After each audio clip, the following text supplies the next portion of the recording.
ప్రభునందు అత్యంత ప్రియులు దైవజనులకు వేదిక మీద ఉన్న పెద్దలైన వారందరికీ పేరు పేరున నేను ప్రేమ తెలియజేస్తున్నాను. మరి ఈరోజు దేవుని యొక్క వర్తమానం అందించడానికి మొదటి భక్తిగా దేవుడు సిద్ధపరిచినటువంటి దైవజనులకు తెలియజేస్తున్నాను. గారికి అదేవిధంగా మోదీస్ గారికి ఇక్కడ ఉన్న ప్రతి ఒక్కరికి పేరు పేరు వందనాలు తెలియజేస్తున్నాను. మిమ్మల్ని అందరూ చూడడం వల్ల నాకు చాలా సంతోషంగా ఉంది. అందరు బాగున్నారా? మరి ఈ అద్భుతమైనటువంటి 23-24 సువార్త సభలకు మీరందరూ కూడా సిద్ధపడి ప్రార్థనా పూర్వకంగా ఈ కార్యక్రమాన్ని ఏర్పాటు చేసుకోవాలని ఊహించారు. దేవుడు తన యొక్క ఉచితమైనటువంటి కృప ద్వారా తన కార్యక్రమాన్ని ఆయన జరిగిస్తున్నారు. అందును బట్టి నేను ప్రభువుని స్తుతిస్తూ మీ అందరి విషయంలో కూడా మేము కొంత మాకు కలిగినంత విశ్వాసంలో ప్రార్థన పూర్వకంగా మీ పట్ల మేము కూడా ఉన్నామని తెలియజేస్తున్నాం. నేను మిమ్మల్ని కోరేది ఏంటంటే మాట్లాడకూడదు, అటు చూడకూడదు, నిశ్శబ్దంగా శ్రద్ధావంతులతో దేవుని వాక్యాన్ని వినాలి. దీనికి ఎక్కువ కొంచెం తగ్గించేయాలి. నా మాట మీకు రియాక్ట్ అవ్వకూడదు, నేరుగా రావాలి. వాక్యం విన్నాము, ఇబ్బంది లేదన్న వాళ్ళందరూ చెప్పండి. ఇప్పటిదాకా వాక్యం విన్నారు, అందరు బట్టి కూడా దేవుడు స్తోత్రం చేద్దాం. చాలా గొప్ప వ్యక్తులు మీరందరూ కూడా.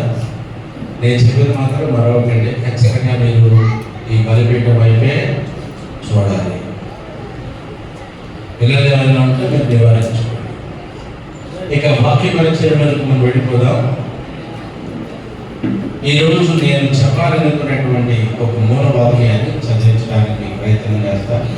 పరిశుద్ధ గ్రంథాలు ఉన్న వారందరూ కూడా తెలిసి పరమగీతము 1వ అధ్యాయంలో 7వ వచనాన్ని 8వ వచనాన్ని మనం చదువుకున్నాం. పరమగీతము 1వ అధ్యాయము 7-8 వచ్చిన భాగాలు ఇప్పుడు చదవండి. నా ప్రాణప్రియుడా, నీ మందును నీ వెచ్చట మేకులో, మధ్యాహ్నమున నీ వెచ్చట నీలకు వాటిని తోలుకులో నాతో చెప్పుము. ముసుగు వేసుకుని దానై నీ జతకాంత మందల యొక్క నేనెందుకు ఉండవలను. 8వ వచనాన్ని మనం చదువుతున్నాం. నారీమణి సుందరి, అది నీకు తెలియకపోయినా మందల అడుగు జాడలను బట్టి నీవు పొమ్ము. మందకాపరుల గుడారముల యొక్క నీ మేక పిల్లలను మేపుము. ఈ చదువుకునేటువంటి వాక్య భాగం విశేషమైనటువంటి వాక్య భాగం. మనందరికీ తెలుసు, ఈ పుస్తకం చాలా అద్భుతమైనటువంటి కావ్య గ్రంథం. మీలో చాలా మంది కూడా ఎప్పుడు పరమగీతాన్ని చదువుతూనే ఉంటారు, వింటూనే ఉంటారు. చదువుకున్న ప్రతిసారి ప్రతి మాట, ప్రతి పదం ఒక ప్రత్యేకమైనదిగా మనకు అర్థమిస్తూ ఉంటుంది. అదేవిధంగా మనం ధ్యానిస్తున్నప్పుడు ఒక్కొక్క వచనంలోని ఒక్కొక్క సందర్భాన్ని దేవుడు తన ఆలోచనను బట్టి మనతో మాట్లాడుతూ ఉంటారు. కనుక ఈ వాక్యాన్ని మీరు శ్రద్ధ వహించి వింటేనే మీకు అర్థమవుతుంది, లేకపోతే మీకు అర్థం కాదు. ఇందులో షూలమితి చాలా ప్రముఖమైనటువంటి పాత్ర కలిగిన వ్యక్తి. సొలొమోను మహారాజు అత్యంత అద్భుతమైనటువంటి ప్రేతత్వం కలిగిన వాడు. వీరిరువురి మధ్య జరిగినటువంటి అవినాభావ సంబంధం మనకు కొన్నిసార్లు ఆశ్చర్యాన్ని కనిపిస్తుంది. చాలా అద్భుతమైనటువంటి ఆలోచనలు తెచ్చి పెడుతుంది. ఇక్కడ షూలమితి యొక్క స్థితి చూస్తే చాలా దయనీయమైన పరిస్థితి.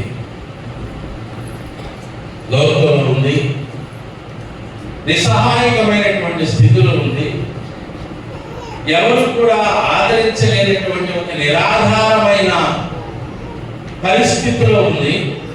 అలాంటి ఒక నిరాధారమైన పరిస్థితుల్లో ఉన్నటువంటి ఒక మహిళ మహారాజు గారి యొక్క దృష్టి పడడం అనేటువంటిది ఇక్కడ చెప్పుకోదగ్గ విషయం. ఎవరు దృష్టి పడిందట? మహారాజు గారు. మహారాజు గారు మామూలు మహారాజు గారా? ఆయన సాధారణమైనటువంటి చెప్పుకునేటువంటి రాజుల వంటి రాజు గారు కాదు. ఆయన చాలా విశేషమైనటువంటి గుణలక్షణములు కలిగిన మహారాజు. ఆయన యొక్క జీవితంలో 3 విషయాలు మీకు 3 మాటలే చెప్పి నేను ముందుకు వెళ్తాను. దావీదుకి చాలా కష్ట సమయంలో దేవుడు ఈ సొలొమోను అనబడినటువంటి కుమారుడిని ఇస్తాడు. ఇచ్చినప్పుడు దావీదు అనుకుంటాడు కదా, నాకు ఇంత కష్ట సమయంలో వీడు పుట్టాడు, నా హృదయాన్ని సంతోషపరిచే, రజపజేసేటువంటి, నెమ్మదిపరిచేటువంటి ఒక మంచి గొప్ప వ్యక్తి కావాలి అనేటువంటి తాత్పర్యంతో అతనికి సొలొమోను అనేటువంటి నామకరణం చేస్తాడు. అది అలా ఉండగానే ప్రవక్త దైవాదేశం మేరకు ప్రేరేపితుడై ఆజ్ఞ మేరకు ఆ శిశువును దర్శించడానికి వచ్చి ఆ ప్రవక్త ఏమని పలుకుతాడో తెలుసా? ఇతని పేరు యెదిద్యా అని పలుకుతాడు. తండ్రి సొలొమోను అని పెట్టాడు, దైవజనుడేమో యెదిద్యా అని నామకరణం చేశాడు. ఇప్పుడు తల్లి కూడా తనకి ఇష్టమైనటువంటి నామకరణం చేసింది తన గర్భవాసాలు పుట్టినటువంటి కుమారుడికి.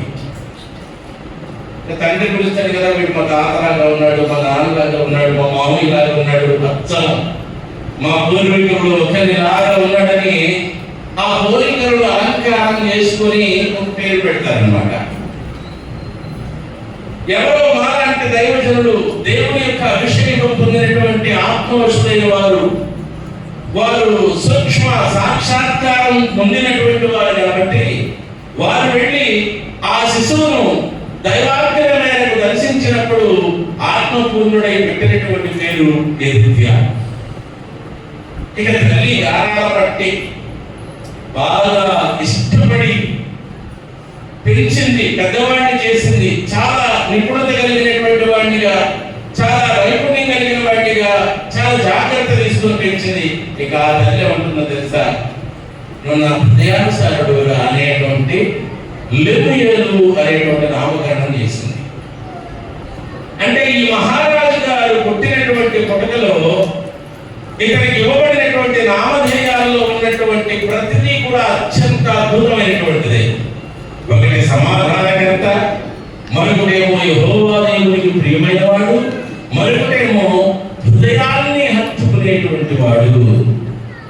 ఏమండి, అంతటి మహా అద్భుతమైనటువంటి దైవ ప్రసన్నత ద్వారా భూమి మీద ఉద్భవించినటువంటి గొప్పవాడైనటువంటి సొలొమోను మహారాజు రాజ్యపాలన గావిస్తా ఉన్నాడు. ఎలాంటి రాజ్యపాలన అనంటే రాజులందరూ కూడా అతని పాలన చూడాలనే స్థాయిలో ఎవరైనా ఏదైనా ఒక కొత్త విషయం మీద పనిచేసినప్పుడు, అందులో వారు నిష్ణాతులైనప్పుడు, వారి యొక్క నిష్ణాతంలో నుండి, శ్రమలో నుండి, కష్టంలో నుండి, అనుభవంలో నుండి, జ్ఞానంలో నుండి, జీవితంలో నుండి ఉద్భవించినటువంటి ఒక ఎక్స్పెరిమెంట్ కానీ, లేకపోతే ఒక ప్రముఖమైన మరి ప్రాముఖ్యత సంతరించుకున్నటువంటి సందర్భం ఏదైనా ఉంటే, ప్రయోజనార్థంగా ఉన్నట్లయితే దానికి ఎంత పేరు వస్తుంది, ఎంత పొగొట్టలు వస్తాయి, ఎంత ప్రాముఖ్యత ఉంటుందో. సరిగ్గా సొలొమోను యొక్క రాజరికం కూడా ఆనాడు అలాగే వెలసిల్లిపోయింది. రమారమి 40 సంవత్సరాల కాల పర్యంతం కత్తి పట్టలేదు, డాలు పెట్టలేదు, ఈటెక్కు పెట్టలేదు, విల్లము పెట్టలేదు, ఏమీ చేయలేదు. జ్ఞానవంతుడై, ప్రజ్ఞ కలిగిన వాడై, మనుషుల యొక్క హృదయాన్ని హత్తుకునేటువంటి ప్రియతత్వం కలిగిన వాడుగా, మహారాజుగా, చక్రవర్తిగా కీర్తి గడించినటువంటి ఇంతటి మహారాజు గారి యొక్క మనసు ఎవరి మీద పడిందట? ఒక చిన్నదాని మీద. ఎదుగో ఇక్కడ ఉన్న వాళ్ళందరూ ఈ పాస్టర్ గారు నల్లగా ఉన్నాడు, నేను కూడా నల్లగానే ఉండాలి, కాకపోతే నాకంటే నలుపుగా ఉన్నాడు, ఈయన బాగా నల్లగా ఉన్నాడు. సరిగ్గా సోదరునిధి కూడా అలాగే నల్లగా ఉండిపోయింది. మరి ఆమె మనసు పడటం ఏంటి మహారాజు గారు అంటే, ఆవిడలో ఉన్నటువంటి విశేషాన్ని ఆయన గమనించాడు అన్నమాట. ఆమె అంతరంగంలో ఉన్నటువంటి తత్వాన్ని ఆయన చూడగలిగాడు. ఆమె జీవితంలో ఉన్నటువంటి ప్రాముఖ్యతను ఆయన గుర్తించగలిగాడు. ఆమె దేవుని పట్ల, దైవం పట్ల ప్రతిష్ఠితురాలుగా, పవిత్రురాలుగా లోకంలో తన జీవితాన్ని ఎంత నిష్ఠగా కొనసాగించుకుంటా ఉందో, ఇవన్నీ ఈ మహారాజు గారు ఏం చేశారంటే గమనించేసి, లోకంలో ఉన్నటువంటి శూలమితిని, బయట ఉన్నటువంటి శూలమితిని సరాసరిగా ఎక్కడికి తీసుకుని వచ్చాడు అని అంటే అంతఃపురంలోనికి తెచ్చిపెట్టాడు. ఎక్కడికి తెచ్చిపెట్టాడు? ఎక్కడికి తెచ్చిపెట్టాడ? లోకంలో ఉన్నటువంటి ఈ యొక్క స్త్రీని అంతఃపురంలోనికి మహారాజు గారు తీసుకుని వచ్చి పనికత్తెలను ఇచ్చి పనివారికి చెప్పి, ఈవిడని మీరు బాగా జాగ్రత్తగా చూడండి అని చెప్పారు. చూడగానే అక్కడ ఉన్నటువంటి పనికత్తెలకు ఏమొచ్చిందో తెలుసా?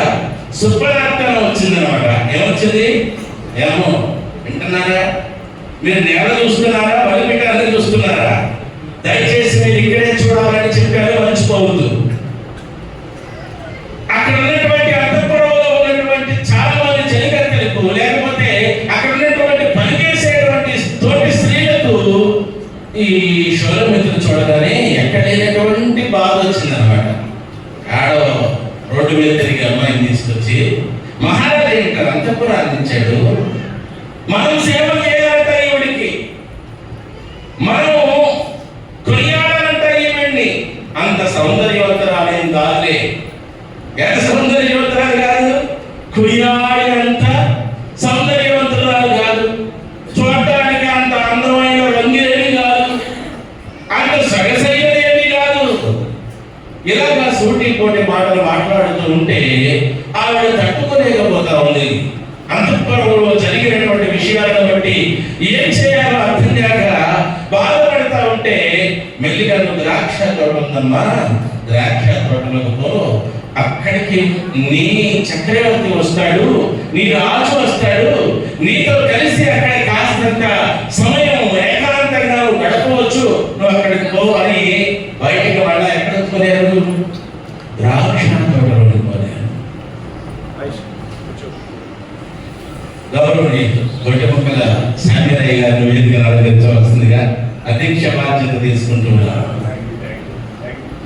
అందుచేత ఈమె మళ్ళా ఎక్కడికి పోవలసి వచ్చిందంటే బయటికి పోవలసి వచ్చింది అనమాట. ఇక బయటికి వెళ్ళేది సరే, అక్కడికి వెళితే రకరకాలైన విషయాలు ఉన్నాయి, చాలా చాలా విషయాలు. అక్కడికి వెళ్ళిన తర్వాత చిన్న చూపు చూడటం, మరి చాలా విషయాలు జరిగి మీరు ఆలోచనలు చూస్తే, నల్లని దానని నన్ను చిన్న చూపును, ఈ పాస్టర్ బాగా కర్రీలా ఉన్నాడు, మసి బుక్కులా ఉన్నాడు, ఏ పాస్టర్ ఈ పాస్టర్ గారు చూడటానికి సరిగా ఉన్నాడు అని కొన్నిసార్లు కొంతమంది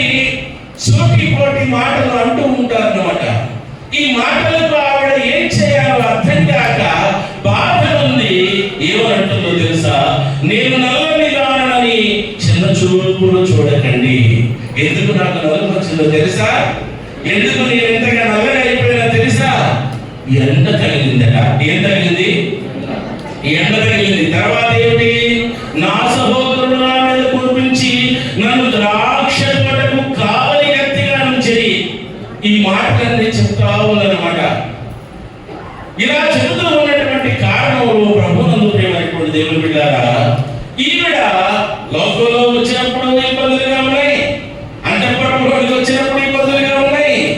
అంటే లోకంలో ఉన్న వారికి మహారాజు గారి యొక్క కోటలో ఆశ్రయం దొరుకుతుందంటే భద్రత ఉంటుంది కదా, సంతోషం ఉంటుంది కదా, సమయానికి అన్నపానాలు ఉంటాయి కదా, తేనెటి విందు ఉంటుంది కదా, సుఖ మాటలు ఉంటాయి కదా, సంతోషం వచ్చేటువంటి సంబరాలు ఉంటాయి కదా, అక్కడ మనస్సును ఉల్లాసపరిచేటువంటి మరి అనేకమైనటువంటి మరి ఆ కథలు, ఇతిహాసాలు, అనేకమైనటువంటి సాంప్రదాయబద్ధమైనటువంటి సాంఘికపరమైనటువంటి అంశాలన్నీ కూడా మహారాజు గారి కోటలో ఉంటాయి కదా. కానీ నాకెందుకు ఈ బాధ అని ఆవిడ బాధపడుతూ ఉన్నది మిత్రులారా. ఇలా బాధపడుతూనే ఏదైనా జీవితాన్ని కొనసాగించాలి కదా, బ్రతుకుని సార్థకం చేసుకోవడానికి ప్రాకులాడాలి కదా. ఈ ప్రాకులాడడానికి తన అడుగులు ఎలాగైనా కానీ తడబడిన పరిస్థితులు కాస్త అటు ఇటుగా ఉన్న తన ప్రయాణాన్ని అంతిమంగా ఎలాగైనా సరే నా స్థానం ఎక్కడుందో, నా స్థితి ఎక్కడుందో, నా విధానం ఎక్కడుందో నేను తెలుసుకోవాలని చెప్పని తన ప్రయాణాన్ని కొనసాగిస్తూ ఒక్క మాట అడుగుతా ఉంది. అయ్యా, నన్ను అంతఃపురంలోనైతే చేర్చావు, మళ్ళా నాకు ఇబ్బందులే వస్తా ఉన్నాయి, కాబట్టి నేనే నిన్ను అడగదలుచుకున్నాను అని చెప్పని ఇప్పుడు ఏమని అడుగుతా ఉంది? నా ప్రాణ ప్రియుడా, నీ మందరు నీవి ఎచ్చట మేపుదువు, మధ్యాహ్నమున నీ వెచ్చట నీడకు వాటిని తోలుదువు, నాతో చెప్పుము. అంటే ఏమైంది? మళ్ళా ఈవిడికి ఏమొచ్చి పడింది కదా, కష్టం వచ్చింది, శ్రమ వచ్చి పడింది, మళ్ళా ఎండ అనేటువంటిది తగులుతా ఉన్నది. కాబట్టి ప్రాణప్రదంగా ప్రేమించేటువంటి ప్రభువు, ప్రియప్రదంగా ప్రేమించినటువంటి రక్షకుడు, ఎంతగానో చేరదీసినటువంటి ప్రాణనాథుడుగా ఉన్నటువంటి చక్రవర్తి మొరపెట్టుకుంటా ఉన్నదన్నమాట. నా ప్రాణ ప్రియుడా అని, నా ప్రాణనాథుడా అని. ప్రాణానికి ఎవరట? ఇన్ని కష్టాలు వచ్చినా, ఇన్ని సూటిపోటి మాటలు వచ్చినా, ఇన్ని వెలివేతలు వచ్చినా, ఇంత గంటి వేతలు వచ్చినా ఎక్కడికి వెళుతా ఉంది? ఎండలోనికి వెళుతా ఉంది. ఎండలోనికి వెళ్ళినా కూడా అక్కడ ఏమని అడుగుతా ఉన్నదంటే, నీ మందలు ఎక్కడికి వెళతాయో, నీవు వాటిని ఎక్కడికి వెళ్తావో నాతో చెప్పుము. ఇక్కడ ఎండ నీడ అనే దాని గురించి చెప్పడానికి సమయం లేదు. నేను ఒక చిన్న విషయాన్ని మీకు చెప్పాలి కాబట్టి దాటి వేస్తా ఉన్నాను. ఎండ అంటే శ్రమల కాలం, నీడ అంటే దేవుని యొక్క పరిశుద్ధులకు సంఘానికి దొరికేటువంటి విరామ విశ్రమ కాలం అని బైబిల్ పండితులు తెలియజేసి చెప్తా ఉన్నారు. ఏది ఏమైనప్పటికీ నీడ వచ్చినప్పుడు మనం హాయిగా జీవితాన్ని అనుభవిస్తాం, ఎండ వచ్చినప్పుడు ఇలాగా కష్టపడతా ఉంటాం అన్నమాట, శ్రమ పడతా ఉంటాం, ఆయాసపడతా ఉంటాం, దుఃఖపడతా ఉంటాం. గుర్తుపెట్టుకోవాలి, దేవుని యొక్క సంఘములో ఉన్నటువంటి పరిశుద్ధులకు నీడ ఉంటుంది. అదేవిధంగా వారికి ప్రశంసలతో పాటు, మెప్పులతో పాటు తిట్లు కూడా ఉంటాయి, శోధనలు కూడా ఉంటాయి, ఇబ్బందులు కూడా ఉంటాయి, నిందలు కూడా ఉంటాయి, అవమానాలు కూడా ఉంటాయి. వాటినన్నిటినీ కూడా అనుభవిస్తూ దేవుని వైపున ప్రయాణం చేసేటువంటి వెతుకులాట శోభమితి కలిగి ఉంది. గట్టిగా దేవుని స్తోత్రం చేద్దామా? ప్రభు స్తోత్రం చేద్దామా? చెప్పడం వస్తుంది గట్టిగా ఆలోచన చేయదు.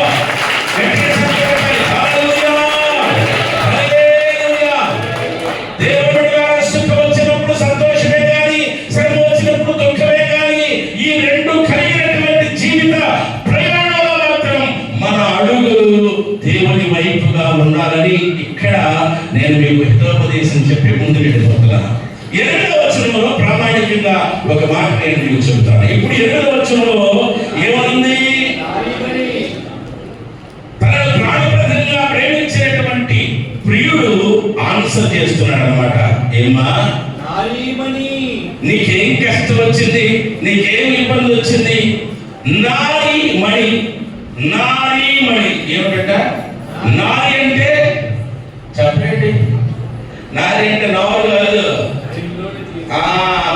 మాకు గరువులో బాగా నారు మిగుతారు అనమాట. పొగనారు, ఆవు నారు, గోంగూర నారు, చాలా తోటకూర నారులు, రకరకాల నారులు ఉంటాయి. కొద్దిమీర పుదీనా అటు నుంచి వస్తూ ఉంటది ఎక్కువగా గోంగూర. ఇదంతా నారు అనమాట. మిత్రులారా, ఎందుకు చెప్తున్నానంటే ఈ విషయాలన్నీ కూడా, నారీ మణి అంటే, నారీ అంటే స్త్రీ అన్నమాట. మణి అంటే రత్నం. అది చాలా విలువైనటువంటి విశేషమైనటువంటిది. ప్రియప్రదంగా ప్రేమించేటువంటి ప్రాణనాథుని యొక్క పలుకు ఎలా ఉంటుందో చూసారా? ఎలా ఉంటుందో చూసారా? నారీ మణి. దేవునికి స్తోత్రం కలుగును గాక. ఎప్పుడు పిలుస్తాడా పిలుపు? నువ్వు ఎండలో ఉన్నప్పుడు, నువ్వు సోదరులో ఉన్నప్పుడు, నువ్వు దుఃఖంలో ఉన్నప్పుడు, లోతులో నీ అడుగులు తలబడుతూ శ్రమపడి కష్టపడి దేవుని వైపుగా నీ ప్రయాణాన్ని సాగించాలని నీ అడుగులను ఎటైతే నువ్వు తీసుకుని వెళుతున్నావో, అప్పుడు ఆ ప్రాణనాథుడు చూసి ఆయన ప్రతిస్పందన చేస్తా ఉన్నాడు. నారీమణి. దేవుని స్తోత్రం కలుగును గాక. ఈ నారీమణిని ఏమని సంబోధన చేస్తా ఉన్నాడంటే, నీకు అది ఎలా తెలియకపోయిందమ్మా? ఏమండి, ఏం తెలియకపోయింది?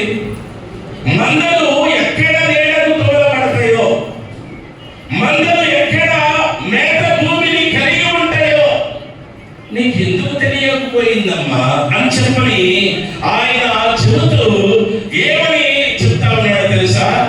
మందల అడుగుజాడలను బట్టి. దేవునికి స్తోత్రం చెప్పగలిగా. హల్లెలూయా. పిల్లలు మీరందరూ హల్లెలూయా చెప్పండి. చెప్పండి చేతులెత్తి గట్టిగా స్తోత్రం. హల్లెలూయా. చెప్పండి గట్టిగా మీరు. ఏమని చెప్తా ఉన్నాడు ప్రాణప్రియుడు? నువ్వు ఎలాగ వెళ్ళాలో, ఎక్కడికి వెళ్ళాలో నీకు తెలియదని ఎందుకు చెప్తా ఉన్నావు? నారీమణి అంటే ప్రియప్రదంగా ప్రేమించినటువంటి షోలమితిని ఎంత ప్రకారంగా ఆయన ప్రేమించాడో ఆ ప్రేమలో నుండి వచ్చినటువంటి పలికే ఇక్కడ మనకు అర్థమవుతా ఉన్నది మిత్రులారా. నారీమణి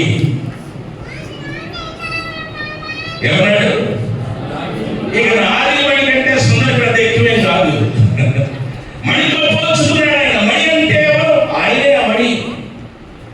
నాలో ఉన్నటువంటి అగ్రభాగం, నాలో ఉన్నటువంటి ఉన్నతమైన వ్యక్తిత్వం, నాలో ఉన్నటువంటి శిఖరాగ్రం. దేవునికి స్తోత్రం కలుగును గాక. హల్లెలూయా. ఏమంటే రచన చేయాలి అని అంటే బైబిల్ గ్రంథాన్ని చదివితే రచనలు ఎంతో అద్భుతంగా ఉంటాయి. కాకపోతే ఆ కోవలో రచన చేసేటువంటి ఆలోచన పనులు కొంతమంది ఈ కాలంలో లేవలేదని నేను అనుకుంటున్నాను. నన్ను తప్పుగా మాత్రం భావించొద్దు. అయితే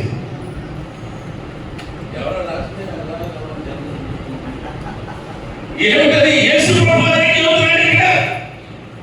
ఏం చెబుతున్నాడు? నారీమణి, సుందరి. నువ్వు ఎక్కడున్నావట? ఆయన శిరస్సు, ఆయన శిరస్సు అయి ఉంటే ఆయన ప్రేమించినటువంటి స్త్రీని ఆ శిరస్సు మీద మణిగా ఆయన ప్రేమిస్తా ఉన్నాడు. ఇది ఇందులో ఉన్నటువంటి ఆధ్యాత్మికమైనటువంటి భావం మిత్రులారా. ఎందుకు ఎవరో ఈ షోలమితి చెప్పండి. ఎవరు ఈ షోలమితి? నువ్వే. నువ్వే ఆ షోలమితి. నువ్వే ఆ షోలమితి.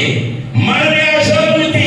మనమే ఆ మసి పట్టినటువంటి స్వరూపం, ఎండలో ఉన్న స్వరూపం, లోకంలో వెలివేయబడిన వారు, తొలివేయబడిన వారు, నిరాకరించబడినటువంటి జనాంగం, వెలివేయబడినటువంటి స్వభావంతో ప్రజలు చూసేటువంటి నారీమణులు మనమే. దేవునికి స్తోత్రం చెప్పాలి గట్టిగా. హల్లెలూయా. హల్లెలూయా.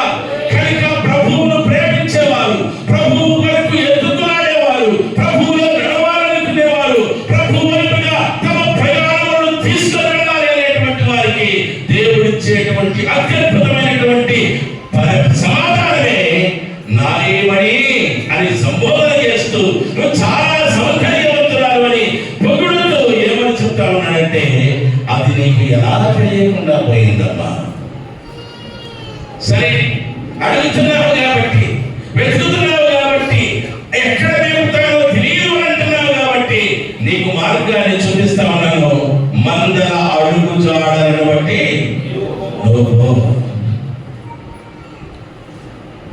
నా ప్రసంగం ఏమిటో తెలుసా?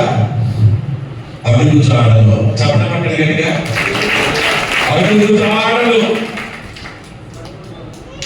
మనం నడిచేటువంటిది ఇతరులకు మాదిరి కావాలి. మంద కొత్తగా నడిచే వారికి మాదిరి కావాలి. సంఘము నూతనముగా వచ్చే వారికి మార్గము వేసేదై ఉండాలి. దైవజనులు మందలు మార్గము వేసే దిశగా నడిపించే వారై ఉండాలి. దేవునికి స్తోత్రం చెప్పండి. హల్లెలూయా.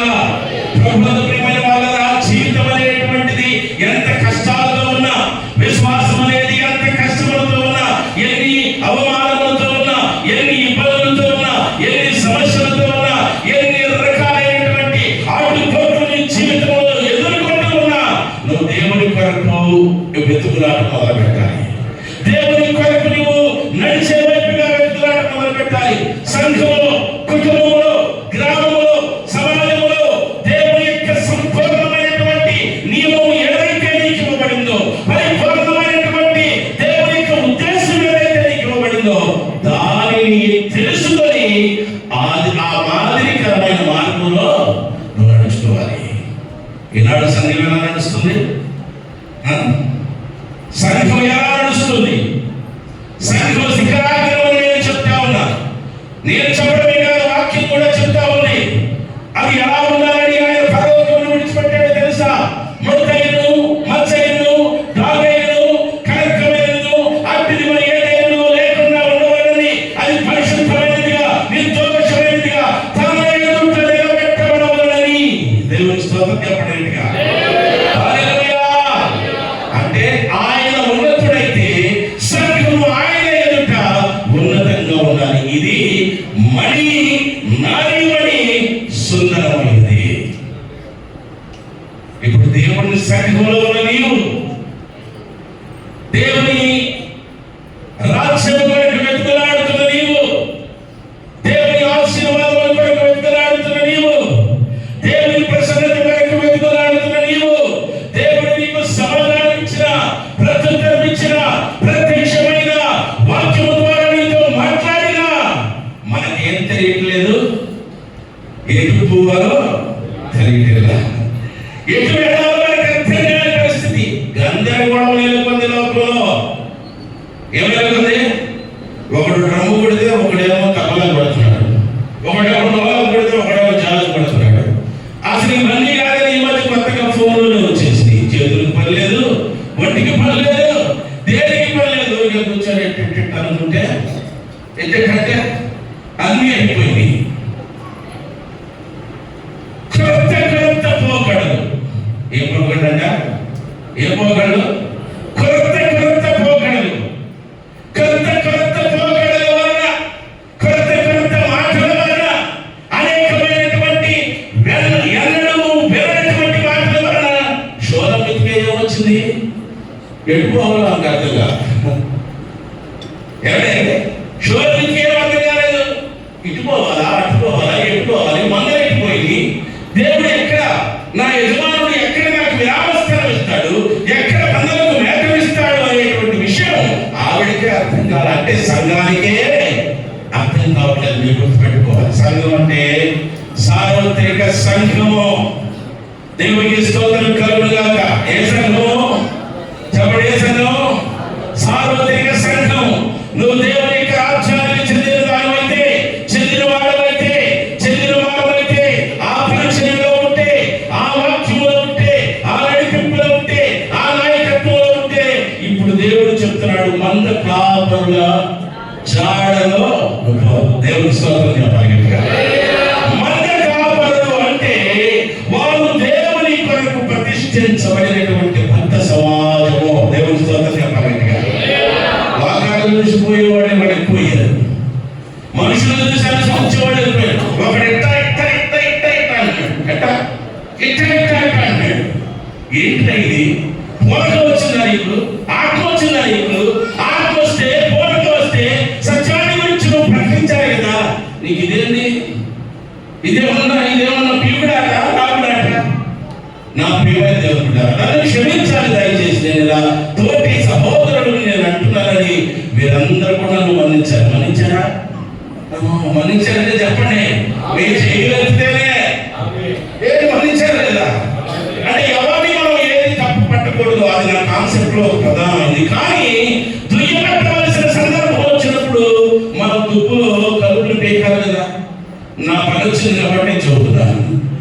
నా ప్రియమైనటువంటి సహోదరులారా, దేవుని సంఘమా, యేసు రక్తంలో కడగబడినటువంటి పరిశుద్ధ జనాంగమా, క్రీస్తు యొక్క వాక్యము ద్వారా ఆయన కడగబడి పవిత్రపరచబడి పరిశుద్ధపరచబడి దేవుని కొరకు ప్రతిష్ఠితంగా ఉంచబడిన సంఘము మందల అడుగు జాడలలోనే నడవాలి. కాపాడిని మనం ఫాలో అవుతామా? మీరు గడ్డ ముగియొద్దు, ముందుకు అనుకోవద్దు. నేను చెప్తున్నాను, సమాధానం చెప్పండి. పాస్టర్ గారు వెంబడించాలా వద్దా? ఏదన్నా మీరు చెప్పండి, వెంబడించాలా వద్దా? మీ చేయి చూపించండి నాకు. వెంబడించాలా వద్దా? వద్దంటున్నారు ఎవరు? అక్కడ నిలబడి నాకు ఎవరు వద్దులే ఎదుగులే వాక్యం చెప్పండి. నా ఫోన్ వైబ్రేట్ లో పెట్టేసారు, ఏం బాగలేదు. వెంబడించొద్దని అక్కడ ఉన్నావా? ఏంటి వాక్యం వెంబడించొద్దా? నీకు ఎందుకు వాక్యం చెప్పండి. వెంబడించాలంటే నీ గుడి చేతి చెప్పాడు. ఇద్దరు ముగ్గురు నలుగురు ఎట్లా మీరు ఈ సంఘానికి చెందినవాడు కదా, ఈ పరిస్థితులు లేరా? మీరు ఈ మూల కిటికీ దగ్గర కిటికీ దగ్గర ఏదో మా ఆలోచన ఇద్దరు చేయకపోయే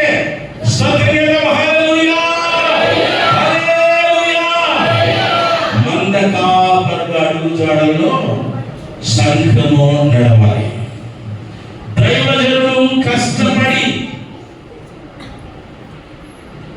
అన్నిటిని విడిచిపెట్టి, వ్యాపారాన్ని పక్కన పెట్టి, కుటుంబాన్ని పక్కన పెట్టి, ఆర్థిక స్థితిగతులను పక్కన పెట్టి, ఉపవాసాలని కన్నీరు గార్చి దేవుని కొరకు నిలబడి నన్నేం చేయమంటావో చెప్పు, వీరికి ఏమైనా మాట్లాడమంటావా, వీరికి నీ గురించి సందేశం ఏమైనా చెప్పమంటావా, నేను చెప్పాలనుకుంటున్నా, నువ్వు నాకు వాక్యిస్తావో లేదా, నేను మాట్లాడాలనుకుంటున్నా, నీ వాక్య ప్రత్యక్షత ఇస్తావా లేదా అని అడిగి కొట్లాడి పోట్లాడి సంపాదించుకున్న వరములో నుండి వచ్చిన స్వర్తమానము ద్వారా మీరందరూ పుట్టారు. దేవుని స్తోత్రం చెప్పండి గట్టిగా. హల్లెలూయా. అప్పుడు మీరు ఎవరిని అనుసరించాలి? ఎవరిని అనుసరించాలి? దైవజనుడు. మీకు ఎవరైతే శ్రమ పడ్డారో, కష్టపడ్డారో, మార్గాన్ని వేశారో, నీకంటే ముందు అడుగు జాడలు ఆయన చూపించాడు కనుక, మాదిరి ఉంచిపోయాడు కనుక, అందులో నీవు క్రమం తప్పకుండా తడబడతానైనా సరే నువ్వు నడవాలి. దేవుని స్తోత్రం చెప్పండి గట్టిగా. తడబడతానైనా సరే నువ్వు ఎలా వెళ్ళాలి? మందలు వెళ్ళిన మార్గంలోనే నువ్వు వెళ్ళాలి. కాబట్టి ఎక్కడికి తీసుకుని వెళ్తాను అనేది మీకు చెప్పాలి అంటే చాలా సమయం పట్టింది, కానీ నేను షార్ట్ కట్ లో ముగించేస్తాను. ఈ ప్రయాణం లోకంలో ఆరంభమై, ఈ ప్రయాణం కష్టంలో ఆరంభమై, దుఃఖంలో ఆరంభమై, అవమానాలు ఆరంభమై, రోగాలు ఆరంభమై, సైతాను పీడల నుండి ఆరంభమై ఎక్కడికి మనం పోతామంటే నిత్య రక్షకుడైనటువంటి దేవుని కుమారుడైన యేసుక్రీస్తు వారి యొక్క సింహాసనానికి ఈ మార్గం వెళ్తా ఉంటుంది. సాధారణమైన మార్గం కాదు ఇది, లోకంలో వేసిన మార్గం కాదు. ఈ రోజు ఇప్పుడు వేస్తే రేపు వచ్చి పెద్ద చేయొచ్చు, 10 సంవత్సరానికి పోతే, ఇంకొక 5 సంవత్సరానికి పోతే, ఈ ట్రాక్ ఇప్పుడు వేస్తే ఇంకొక 10 ఏళ్ళకి దీన్ని కూడా రోజు రిపేర్ చేయాల్సిందే. కానీ కాపరులు వేసిన మార్గము, కాపరులు మందలు వేసిన అడుగు జాడలు మాత్రం ఎక్కడికి ఎక్కిపోతాయంట? తండ్రి దేవుని యొక్క రాజ్యానికి. దేవునికి స్తోత్రం కలుగును. కాబట్టి ఈ అడుగు జాడలు లోకంలో అంత సజావుగా జరగవు, చిక్జాగ్గానే ఉంటాయి. ఎట్లా ఉంటాయి? కొన్నిసార్లు పక్కన వేస్తాం, కొన్నిసార్లు మంచిగా వేస్తాం, కొన్నిసార్లు నీరసంగా వేస్తాం, కొన్నిసార్లు బాగా పరిగెడతా ఉంటాం, కొన్నిసార్లు అలా నిలబడాల్సి ఉంటుంది, కొన్నిసార్లు మనం ఏం చేయాల్సి ఉంటుంది? సేద తీయబడే పరిస్థితులు ఉంటాయి, కొన్నిసార్లు పగబడేటువంటి ఎండలో ఉండే పరిస్థితులు ఉంటాయి. అయినా కానీ మనం ఎక్కడికి వెళ్ళాలి? మందల అడుగు జాడలను బట్టి ప్రయాణం చేయాలి. దేవునికి స్తోత్రం చెప్పండి. ప్రపంచ ప్రపంచంలో ఉన్న మంద అంతటికి నిత్య కాపరి ఎవరు? మన రక్షకుడైన యేసుక్రీస్తు. యోహాను సువార్తలోనికి రండి. యోహాను సువార్త ఎన్నో అధ్యాయం? చదవండి. ఏమనంటారు అక్కడ? చూడాలి గోరిగా. గొర్రెలకు మంచి కాపరి, గొర్రెల కొరకు తన ప్రాణాన్ని ఇస్తాడు. జీతగాడు గొర్రెల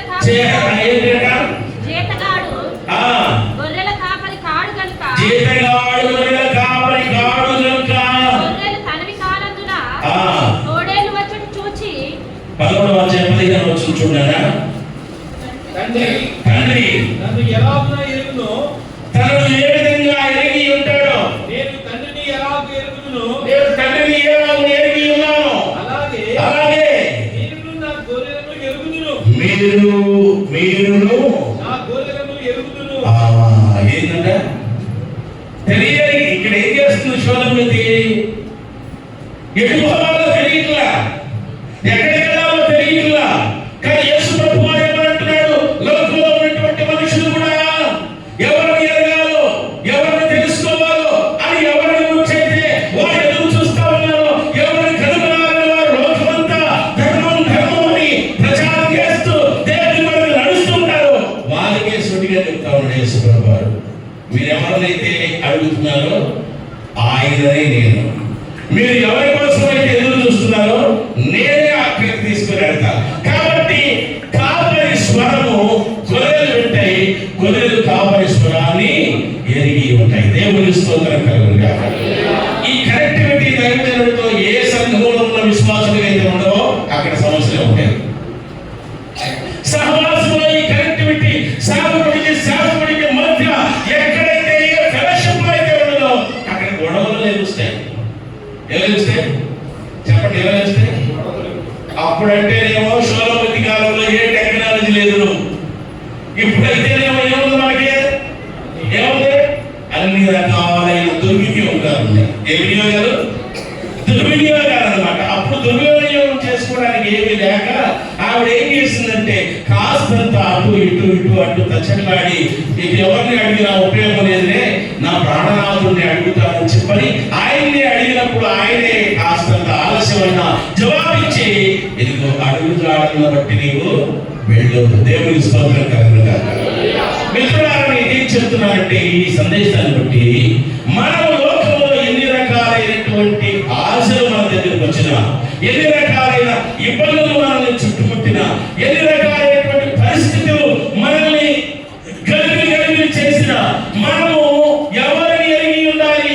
కాపరిని ఎరిగి ఉండాలి. గొర్రెలు ఎవరిని ఎరిగి ఉండాలి? ఎవరు తెలిసి ఉండాలి? మీ కాపరి ఎవరో తెలిసి ఉండాలి, మీ నడిపేవారో తెలిసి ఉండాలి. ఈ మధ్యకాలంలో నేను చిన్న సోషల్ మీడియాలో ఒక చిన్న పోస్ట్ చూసిన, ఒక ఆవిడ చూపిస్తుంది అనిపిస్తుంది, వెళ్ళిపోయింది. ఇంకొక ఆవిడ అనిపిస్తుంది, ఇంకొక ఆయన వచ్చాడు. ఆయన ఎవరో తెలుసా? ఆ గొర్రెలను మేపేటువంటి కాపరి అన్నమాట. దేవుని స్తోత్రం చెప్పండి. అని పిలుస్తున్నాడు. అట్ట ఒకటి చూసింది, ఇంకోటి కలెత్తుంది. నేరుగా గంతులు వేసుకుంటా ఆ కాపరి పిలిచిన పిలుపు విని దగ్గర వచ్చింది. గట్టిగా చదవకుంటే మీకు ఏదో ఎదురొస్తున్నట్టున్నామా? మీకు ఎంత వస్తున్నట్టుంది తల్లే. మేము ఎంత కష్టపడున్నాం తెలుసా? ఏంటి, ఇంగ్లాండ్ నుంచి 2 టీములు వచ్చారు. పడుకోవడానికి నిద్రలేదు, తింటానికి నిద్రలేదు. వాళ్ళందరూ అక్కడ పడేసి వాళ్ళు పంపించి నేను ఇట్లా వచ్చే పొద్దున్న సరిగా ఆనలేదు. నీళ్ళు ఏమంటే దేవుని సేవ, దేవుని పరిచర్య, దేవుని సేవకునికి ఇచ్చిన మాట, దేవుని కార్యాలు నడపడానికి మనం చేసుకున్న ప్రతిష్ట. మేము ఎంత గంట శ్వాస చేస్తా ఉంటే మీరు కళ్ళు ఎంత రెప్పలో లేకపోతా ఉన్నారు. ఏమంటే ఇది న్యాయమా? మీకు మాకు ఎంకరేజ్మెంట్ ఏమంటే ఏమిటి ఎంకరేజ్మెంట్ తెలుసా? వినండి వినయంగా, దేవుని స్తోత్రం కలుగునుగా. ఈ 3 రకాలైనటువంటి పిలుపులు అసలు కాపరి ఎవరో గుర్తుపట్టేసి ఎవరో గొర్రెలు. కలుగుగాక. ఇప్పుడు యేసు ప్రభు వారు కూడా ఏమనంటున్నాడు తెలుసా? కాపరి గొర్రెలు ఎరిగి ఉంటాయి. మీరు ఎరిగి ఉన్నారా? మీరు ఎరిగి ఉన్నారా? ఓ దేవుని స్తోత్రం కలుగుగాక. నా గొర్రెలు నా స్వరము వినును. ఇంకా దీని గురించి నేను ఎక్కువగా ప్రొలాంగ్ చేయదలుచుకోవట్లేదు. కాబట్టి యేసు ప్రభు వారిని మనం ఎరిగి ఉంటే మనం నడుచుకోవలసినటువంటి మార్గం. ఆయన ఎవరు, ఆయన ఎలాంటి వాడు, ఆయన ఎట్టివాడు, ఎంత అమరత్వంలో ఉండేవాడు, ఎంత ఉన్నతమైనటువంటి వాడు, ఎంత ప్రేమతో, ఎంత సత్యవంతుడు, ఆయనను ఎరిగి ఉండడమే మనం చేయవలసినటువంటి ఈ భజన కార్యక్రమాలు, ఈ భక్తి కార్యక్రమాలు, ఈ స్వార్థ కార్యక్రమాలు, ఈ దైవ సేవకుల యొక్క ఆహ్వానం యొక్క ప్రసంగాలు, జీవాలు, ఇవన్నీ కూడా ఎందుకోసం అంటే ఎందుకోసమే ఆయన ఎలాంటి వాడు ఎరిగి ఉండడానికి. యేసు ప్రభువు చాలా విషయాలు చెప్పాడు అక్కడ. ఎవరైనా కానీ నేను ఎలాగ ఉన్నానో, నన్ను అనుసరించేవాడు ఎలా ఉంటాడని చెప్పాడు. ఇది ఎలా చెప్పాడు ఆయన? ఒకడు నన్ను ప్రేమించేలా నా ఆజ్ఞలను కైకొనును. మనం ప్రేమించిన తర్వాత ఇప్పుడు యేసు ప్రభువుని మనం ప్రేమిస్తేనే కదా పక్కన వాళ్ళని ప్రేమించేది. కాపరిని ప్రేమిస్తేనే కదా. కాపరి ఎవరినైతే సాగు చేస్తున్నాడో, ఏ గొర్రెలైతే వేస్తున్నాడో అందరూ కలిసిండేది ఏమంటే. కాబట్టి యేసు ప్రభువు వారు చాలా వైవిధ్యవంతంగా విలక్షణమైనటువంటి ఆధ్యాత్మికమైనటువంటి సత్యాలు ప్రపంచానికి బోధ చేసినటువంటి ప్రథమ బోధకుడు, ప్రధాన కాపరి. గట్టిగా స్తోత్రం చెప్పండిగా. హల్లెలూయా. చెప్పండి కూడా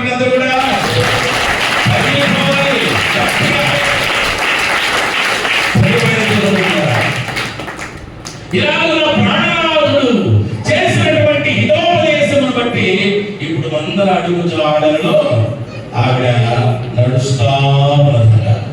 ఎక్కడికి నడుస్తా ఉంది? మరి మనం కూడా నడవాలి. ఎక్కడికి నడవాలి?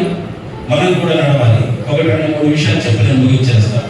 మొదటి విషయం, మనం నడవలసినటువంటి వాటిలో మొదటి విషయం చూడండి. టైటస్ తీతుకు వ్రాసిన పత్రిక 2వ అధ్యాయం 7-8 వచ్చిన భాగాలు త్వరగా చూడాలి. తీతుకు వ్రాసిన పత్రిక పరపక్షమందు వాడు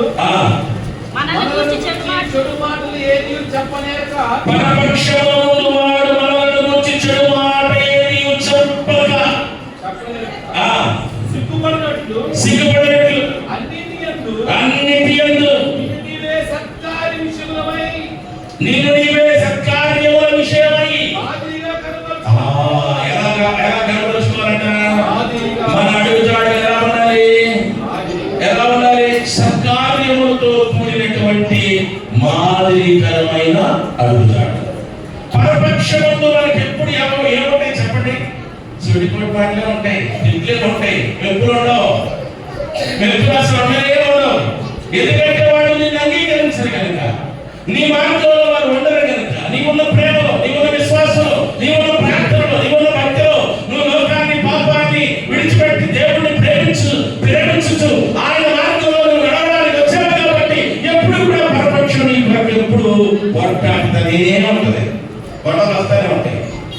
ఆ అమ్మకి అమ్మకి గొడవ వస్తూనే ఉంటుంది కదా, ఆ ఏకి గొడవ వస్తూనే ఉంటుంది కదా, ఈ పాస్టర్కి ఆ పాస్టర్కి గొడవలు వస్తూనే ఉంటాయి కదా, ఈ పాఠకుడికి ఆ పాఠకుడికి గొడవలు వస్తూనే ఉంటాయి కదా. మిత్రులారా, చాలా విషయాలు నేను స్వార్థ సంబంధంగా వెళ్ళవలసి ఉన్నది కాబట్టి కొన్నిసార్లు సేవకుల మీద కూడా నేను వెళ్ళడానికి నేను ముందుకు వస్తున్నందుకు మీరు దయచేసి నన్ను మన్నించాలని కోరుతా ఉన్నా. ఎందుకు ఈ మాటలు నేను చెప్తున్నానంటే, ఇవాళ మాదిరికరము పాడైపోవడానికి ప్రధానమైన కారణం ఏంటంటే ఎవరు ముందుగా వెళ్తున్నారో వాళ్ళే, ఎవరు ముందుగా దేవుని కొరకు నిలబడుతున్నారో వాళ్ళే.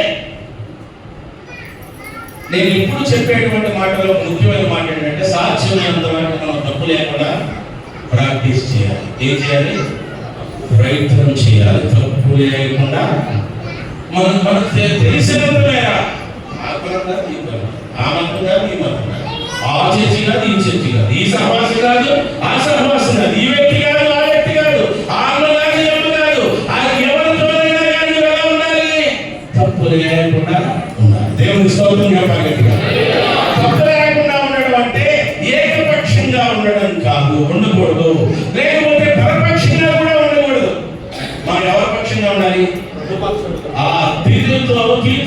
రాస్తున్నాడు ఇక్కడ.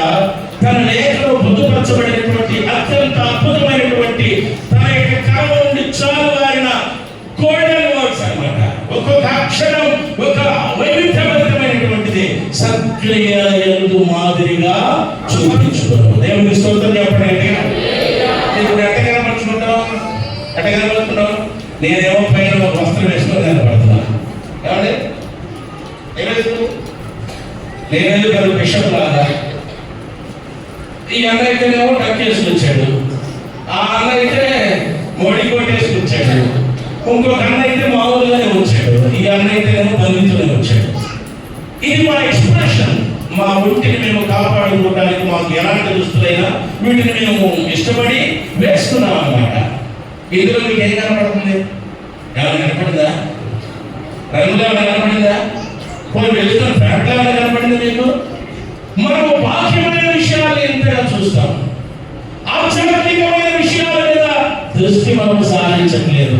పౌలు తైతుతో ఇదే చెప్తున్నాడు, నీవు సత్కార్యములను ఇతరుల పట్ల కనపరుచుకోవడానికి ప్రయత్నం చేయి. దేవుని స్తోత్రం చెప్పేట్టుగా హల్లెలూయా హల్లెలూయా. ఏ కనపడాలంటే నీలో నువ్వు చిరిగిపోయి చేసుకున్నావా, నేత వస్త్రం వేసుకున్నావా, సన్నగా వస్త్రం వేసుకున్నావా, మహారాజు ధరించేటువంటి ఉదాహరణ వస్త్రాలు, లేకపోతే మరి వెలిసిపోయే వస్త్రాలు వేసుకున్నావా? There is no subject. అక్కడ ఏ విషయం లేదు. నువ్వు కనపరచవలసినటువంటి ప్రతి శ్రద్ధలు, విశ్వాస ప్రేమలు, సత్యవంతమైనటువంటి జీవన విధానం, దేవుని కొరకు నడిచేటువంటి ఒక మాదిరి ఇతరులందరికీ ఎలా ఉండాలి? సత్కార్యంగా ఉండాలి. దేవుని స్తోత్రం చెప్పరా? ఎలా ఉండాలి? మనం చేసే ప్రతి పని నువ్వు ప్రభు కట్టినా ఏమైనా వింటున్నారా? ఇప్పుడు మీ అందరికీ నేను చెబుతానమ్మా, మీరు అక్కడ ఉండకూడదు ఇక్కడ ఉండకూడదు చెప్పాలి కదా. అదే తీర్చుకి పౌలు చెప్తున్నాడు. ఏమని చెబుతున్నాడు? సత్కార్యం నువ్వు ఎలా చేసినా సరే, నువ్వు ఏం చేసినా కానీ సత్కార్యం చేసినట్టుగా చేయాలి. ఈ మాదిరి సంఘాలు ఎంతమంది ఉంది? ఒకటి దగ్గరికి వచ్చేటట్టుగా ఒక గట్టి వేసేస్తాం, ఒకటి దగ్గరికి ముఖం చేసి ఒక ముక్కేసి అన్న ఒక ముఖ్యంగా మీరు బాగా పెడతారు, మీ పాస్ గారు కూడా బాగా పెడతారు, నేను మిమ్మల్ని ఏమంటాను. కానీ మన మనస్సు ఎలా ఉండాలంటే ఒక కొలమానం, అందరూ భక్తి పరులు. దేవుని స్తోత్రం చెప్పగలిగా. విశ్వాసానికి సంబంధించిన వాడు కాకపోయినా వాడు మన మార్గంలోకి వస్తే వాడు కూడా ఎవరు మనకి మన మంద అడుగు చాటలు నడిచేవాడే. వాడికి కూడా ఏం చేయాలి? ప్రేమను అలంకరింప చేయాలి, సత్కార్యం అలంకరింప చేయాలి, దైవత్వాన్ని నీలో ఉన్న దైవత్వాన్ని వారికి ధరింప చేయాలి, నీలో ఉన్నటువంటి విశ్వాసాన్ని వారిలో వచ్చేటట్టుగా చేయాలి, నీలో ఉన్న ప్రేమ వాడు ఎరిగేటట్టుగా చేయాలి, నీలో ఉన్న సత్యం వాడు తెలిసేటట్టుగా చేయాలి. ఒక్కరైనా ఉన్నట్టు చేసేవాడు ఒక్కరంటే ఒక్కరు. ఏమండి? ఒక్కరైనా చేయడానికి ప్రయత్నం చేస్తే అద్భుతంగా ఉంటుంది, చాలా అద్భుతంగా ఉంటుంది. కాబట్టి మన ప్రవర్తన అనేటువంటిది దేవుని యొక్క సన్నిధానంలో మన అడుగుజాడలు అనేటువంటివి ఇతరులకు సత్కార్యములు తెలిపేవిగా ఉండాలి. మనల్ని మనం జాగ్రత్తగా చూసుకోవాలి. ఇది మొదటి. రెండవది ఏంటంటే విశ్వాస జీవితంలో మన అడుగుజాడలు. ఏ జీవితంలో? విశ్వాస జీవితంలో. విశ్వాస జీవితంలో అడుగుజాడలు వచ్చేటప్పుడు మనం అందరం కూడా ఓటమి పాలైపోతున్నాం. ఏం పాలైపోతాం? పాలైపోతాం లేదా వెనకంజీని అయిపోతాం. వెనక వాడుతాను ఏమన్నా ఇతను చెప్పండి రచన, మీరు మా పిల్లలే. వెనక వాడుతాను దేవుడు విశ్వాసంలో, దేవుని యొక్క ప్రయాణంలో, విశ్వాస విషయంలో మనం దేవుని ఎలా ఉండాలి అంటే కయ్యూని వంటి వారుగా ఉండకూడదు. ఎలా ఉండాలి? హేబేలు వంటి వారుగా ఉండాలి. విశ్వాసం యొక్క అడుగుజాడల్లో హేబేలు ఫస్ట్ ఎగ్జాంపుల్ అన్నమాట. ఏమి దేని బట్టి? విశ్వాసమును బట్టి. హేబేలు కయ్యూని కంటే ఇది అర్పించాక అర్పించింది ఏది అనేది కాదు. అక్కడ నువ్వు మాంసం పెట్టావా, కారం పెట్టావా, పచ్చడి పెట్టావా, మజ్జిగ పోసావా, వడ్డిస్తే ఒక గ్లాసు నీళ్ళు పెట్టావా అనేది కాదు. అక్కడ శ్రేష్టమైన సత్కార్యమును, శ్రేష్టమైన విశ్వాసమును అతడు కలిగిన వాడుగా బైబిల్ చరిత్రలో లిఖించబడుతుంది. సంఘ చరిత్రలో మనం ఆ కీర్తి గ్రహించామా? సేవలో మనకి ఆ కీర్తి ఉందా? విశ్వాస జీవితంలో మనకి ఆ కీర్తి ఉందా? మంచి నమ్మకస్తులండి, మంచి నమ్మకస్తులండి, మంచి నమ్మకమైనటువంటి దేవుని యొక్క దాసుడు, దేవుని సేవకుడు, దేవుని యొక్క సంఘ పరిచారకుడు, దేవుని యొక్క సంఘ నాయకుడు, దేవుని యొక్క ప్రతినిధిగా దేవుని యొక్క చిత్తాన్ని జరిగించడానికి భూలోకంలో నమ్మకమైన వాడు అనేటువంటి ఒక హిస్టరీ ఏదైనా మనకు ఉందా? అడుగుజాడలు దేవుని స్తోత్రం కలుగుగా. హానోకు అడుగుజాడల్లో నడిచాడు. ఎక్కడ నడిచాడ? ఎవరు అడుగుజాడలు? విశ్వాసమును బట్టి హానోకు మరణమును చూడకుండా దేవుని స్తోత్రం చెప్పగలిగా. అతడు పడిపోబడక మునుపు ఎవరికి ఇష్టమైందట? మన ప్రవర్తన ఎలా ఉండాలి? మన సత్కార్యాలు ఎలా ఉండాలి? దైవజనుడికి ఇష్టంగా ఉండాలి. మన తోటి విశ్వాసులకు శ్రేష్టంగా ఉండాలి. మనం చేసే పరిచర్య కూడా ఇతరులకు ఎలా ఉండాలి అంటే శ్రేష్టమైనదిగా ఉండాలి. దేవుని స్తోత్రం చెప్తాం. మన పరిచర్య శ్రేష్టమైనదేనా? మన ప్రార్థన శ్రేష్టమైనదేనా? మన యొక్క జీవన విధానం ఇతరులకు శ్రేష్టమైన వ్యక్తిత్వాన్ని ఇవ్వగలుగుతున్న ఈనాడు పరిశుద్ధాత్మ దేవుడు ఈ రాత్రి సభ ద్వారా, ఈ స్వార్థ కుడికి ద్వారా సూటిగా నేరుగా నీతిగా మాట్లాడుతున్నాడు. ఈ సమాధానం ఏమిటో ఒకసారి చెప్పు. ప్రియ దేవుని సంఘం, అడుగుజాడలు, దేవుని అడుగుజాడలు వాక్యములో చాలా విశేషమైనటువంటి సంగతులన్నీ కూడా చాలా అద్భుతంగా పొందుపరచబడి ఉన్నాయి.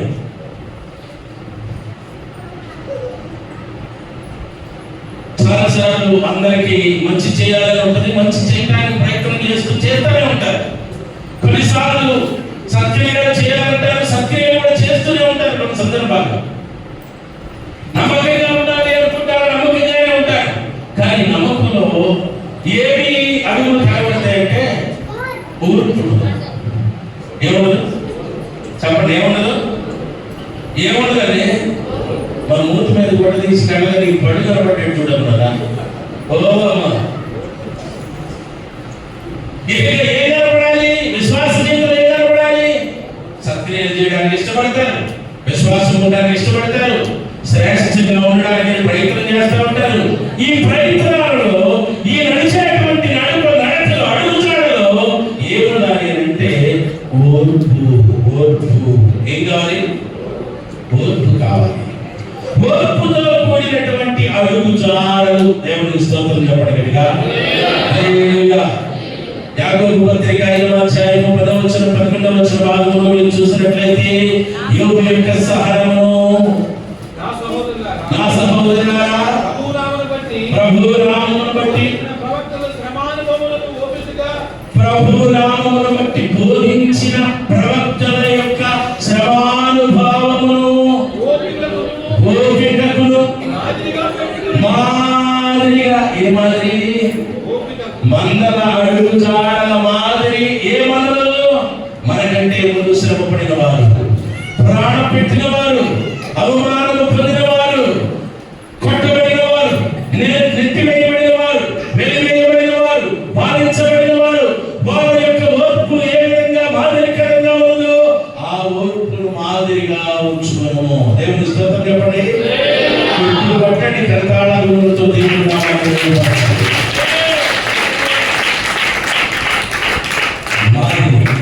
మాదిరి. విశ్వాసులు నాడు ఏ మాదిరితో ఉన్నారు? ఓర్పు కొంచెమైనా ఉందా? కొంచెమైన ఓర్పు ఉందంటే ఎంత కోపమో. మీరు తప్పుంటే కోపడండి, నో ప్రాబ్లం. తప్పుంది ఖచ్చితంగా ఖండించేసే. నీ కొడుకు కాదు, నా కొడుకు కాదు, నీ కొడుకు తప్పు చేశాడు, ఏం చేయాలి? ఖచ్చితంగా నీ విశ్వాసం తప్పు చేసింది, లేదు నీ కాపడే తప్పు చేశాడు, ఖచ్చితంగా ఏం చేయాలి? దిద్దుబాటు ఆరంభించాలి. కానీ పాపము చేయకూడదు. ఏం చేయకూడదు? మీరు కోపడండి, పాపం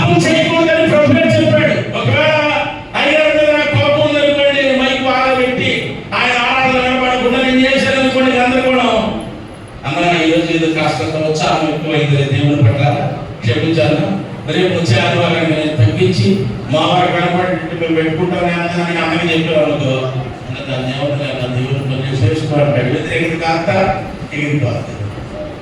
మనం చెబుతామా? ఓర్పు, ఓర్పులో ఎంత గొప్పతనం ఉందంటే అది చాలా స్పెషల్ అన్నమాట. ఓర్పు అనేటువంటిది సాధారణమైనది కాదు, అన్నిటికీ మించినటువంటిది ఓర్పు. ప్రపంచంలో ఏదైతే ఉంటుందో ఆ ధర్మాన్నంతటి మించినటువంటి శక్తి ఏముందంటే ఒక ఓర్పుగా ఉంది. అమ్మ వింటున్నారు నా మాటలో? ఏం చెప్పాను ఇప్పుడు? అక్కడ ఏం చెప్పాను? ఓర్పు చెప్పాను.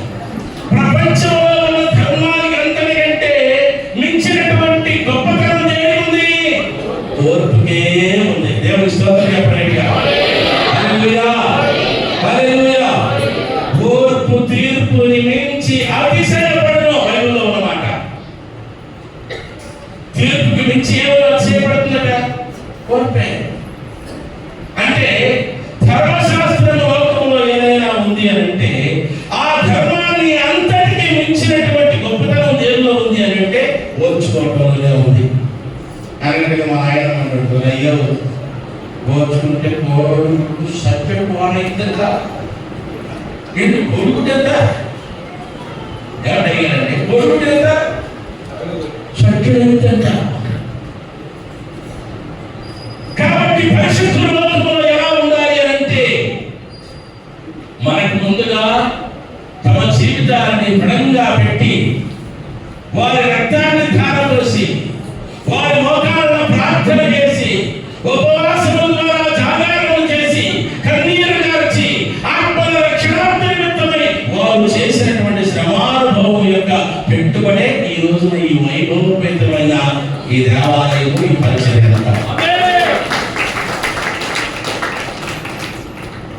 మిత్రులారా, మా మామయ్య గారు కాపలి క్రీస్తు సాక్షి ఆయన ప్రభురాజ్ గారికి అర్థపడ్డాడు. ఇట్లాగే తెల్లని పంచి, తెల్లని కండువ, ఒక జోరి సంచి, బైబిల్, పాఠ పుస్తకం, ఇదంతే. పెన్ను, ఒక చిన్న పేపర్లు 4 రూపాయలు. ఉదయాన్నే లేవగానే బయలుదేరుతాడు. సద్దాలు ఉంటే తింటాడు, ఉల్లిపాయ వేసుకొని, లేకపోతే స్తోత్రం స్తోత్రం స్తోత్రం అంటే వెళ్ళిపోతాడు. వెళ్ళేటప్పుడే చూస్తాడు. మరి ఏంటంటున్నా 3 రోజుల నుంచి ఆనందంగా ఉంటుంది. ఒక పనులు భోజనం తింటారయ్యా, పక్కన నాడు ఆయన చదివించాడు. అయ్యారండి 3 రోజుల నుంచి నేను అన్నం పెడుతుంటే, టిఫిన్ తెచ్చి పెడుతుంటే బతకట్లేదు, బతులాడుతున్నా, బొద్దు కూడా పోలేదయ్యా, ఎంతలో గ్యాప్ వచ్చిందయ్యా నా ఆవిడికి. ఏందయ్యా ఏమైంది? మీ ఆవిడకంటే బాగోట్లేదు, చావు సిద్ధమైపోయిందయ్యా. ఏమైపోయింది అయ్యా? వైద్యులు ఏమని చెప్పారు తెలుసా? తీసుకెళ్లి రోజులు లెక్కేసుకో, మంచం మీద పడేసారయ్యా, నేను ముందు పెట్టి బతికించుకుంటున్నాను అంటే ఏం కాదు, పక్కన ప్రార్థన చేసి నూనె రాసి మీ ఆవిడ బతికించుకో అన్నాడు అంతే. దేవుని స్తోత్రం ఎప్పుడైనా ఆ అమ్మాయి ఇప్పుడు సంఘంలో స్త్రీలకు సంఘ పెద్ద. దేవుని స్తోత్రం చెప్పండి. హల్లెలూయా. 100 మందికి వంట చేస్తుంది, 50 మందికి వంట చేస్తుంది. చనిపోయే మనిషి టీవీ వచ్చిందని చెప్పారు, నెమ్ము జబ్బు చేసింది అన్నారు. కానీ దైవజనుడు ఏం జరిగింది అక్కడ? అద్భుతం. దేవుడు నువ్వు గొప్పవాడి కాదు, నీ దగ్గర ఏమీ లేదు, నా జీవితం లేదు, జ్ఞానం లేదు, మాట లేదు, శక్తి లేదు, డబ్బు లేదు, ఏమీ ఇవ్వలేవు. కానీ యేసు నామములో నువ్వు నడుస్తున్న మార్గంలో దేవుడు నీ వాళ్ళ అద్భుతాలు చేస్తున్నాడు. దేవుడు నిన్ను కూడా వాడుకుంటాడు, నిన్ను కూడా వాడుకుంటాడు, నిన్ను కూడా వాడుకుంటాడు. మంగళాడు జాడలో నడిస్తే నిన్ను కూడా వాడుకుంటాడు. కాపరులు వేసిన మార్గంలో నడిస్తే నీకంటే ముందుగా విశ్వాసం ద్వారా ప్రాణాన్ని ప్రాణంగా పెట్టి ప్రయాణం చేసిన వారి యొక్క ఓర్పును మాదిరిగా తీసుకుంటే నువ్వు కూడా వాడబడతావు. పాపం తెలియదు ఆయనకి, అబద్ధం తెలియదు. అబద్ధం అంటే చాలా భయం. ఎవరైనా ఇంటికి వెళ్ళినప్పుడు తాత ఒక 5 రూపాయలు డబ్బులు కావాలి, 2 రోజుల నుంచి 3 రూపాయలు. అలాగే ఈ జేబులో డబ్బులు ఉంటాయి, ఇవాళ వద్దా ఇచ్చాడు తిరిగిగా.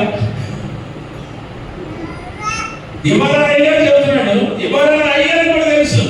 మరి ఇస్తే ఇంకా అప్పుడు గబగబా అబ్బాయి పెద్దోడ ఆ డబ్బులు అడిగిందిరా, నాకు పెద్ద తంటాలు వచ్చి పడింది. ఏం వచ్చి పడిందరా? పెద్ద తంటాలు వచ్చి పడిందిరా. ఏంది పెద్ద నాయన నీకేంటి తంటాలు? షాప్ చేసుకునేవాడికి మాకున్నారు కానీ నీకేంటి పెద్దనా అంటే ఏం లేదురా, అమ్మాయి 5 రూపాయలు అడిగిన డబ్బులు ఉన్నాయి. ఇవ్వకపోతేనేమో దేవుడు ఊరుకోడు, ఇస్తేనేమో తిరిగి నాకు ఇరు. కాపర్లకు వచ్చే బాధ ఎటువంటి చూసారా? మామూలు బాధ కాదు. ఇస్తేనేమో తిరిగి రాయా, ఇవ్వకపోతేనేమో దేవుడు ఊరుకోడాయా. రెండు మధ్య ఏం చేయాలంటే ఇచ్చారు లేకపోతే నీ మనసు బాధ పెట్టుకోవాక ఎంతో తీసుకోవాలి అని అతని కూడా ఈ మాట చెప్తాడు అనమాట. అరే అమ్మాయి ఇలా ఎప్పుడిస్తా అమ్మాయి నువ్వు ఎప్పుడిస్తావు? చాలా ఇస్తాను తీసుకో, తెచ్చి ఇచ్చేది లేదు. ఇక అంతే సొంతంగా ఉంటారు. మిత్రులారా, ప్రేమతత్వం, ప్రియతత్వం, ఓర్పు కావాలి, ఓర్పు కావాలి. ప్రేమలో ఓర్పు ఉండాలి, విశ్వాసంలో ఓర్పు ఉండాలి, సత్యంలో ఓర్పు ఉండాలి. మన కాపుల యొక్క జీవన విధానంలో ఉన్న ఓర్పును మాదిరికరంగా తీసుకొని నువ్వు దేవుని యొక్క సన్నిధానంలో నడిస్తే నీకంటే గొప్పవాడు ప్రపంచంలో ఇంకో పేదవాడు కూడా ఉండరు. కొన్ని అనుభవాలు మీతో పంచుకోవడానికి చాలా ఉన్నాయి కానీ సమయం లేదు. 1 పేతురు 2:21 చెప్పి నేను ముగించేస్తాను. 1 పేతురు 2:21 చూడండి అమ్మా. క్రీస్తు కూడా మీ కొరకు బాధపడి మీరు తన అడుగుజాడల యందు నడుచుకున్నట్లు మీకు మాదిరిగా వచ్చిపోయిను. మాదిరి ఎలా వస్తుంది? శుభ్రత వస్తుందా? మీరు చెప్పండి. ఇప్పుడు మోసెస్ గారు మాదిరి శుభ్రత వచ్చిందా? యేసు ప్రభు వారు చాలా మంది మాట్లాడే కొన్ని అమాయకత్వపు మాటలు ఎలాంటి అంటే ఆయన దేవుడు కాబట్టి ఆయన సాధ్యమైందంటే ఇక్కడ వాక్యం ఏమని చెప్తుంది? ఆయన కూడా బాధపడి, క్రీస్తు కూడా మీ కొరకు బాధపడి, ఆయన కూడా ఏమన్నాడట? బాధపడ్డా లేదా? ఒక 2 ఉదాహరణలు చెబుతా. మనకు తెలిసినవి బైబిల్లో ఉన్నాయి, కొత్తవి చెప్పడం, కథలు చెప్పడం. యేసు ప్రభు వారికి ఒక బాధ వచ్చి పడింది. ఆ బాధలో మొదటి బాధ ఏంటంటే ఆర్థిక బాధ. వచ్చిందా లేదా?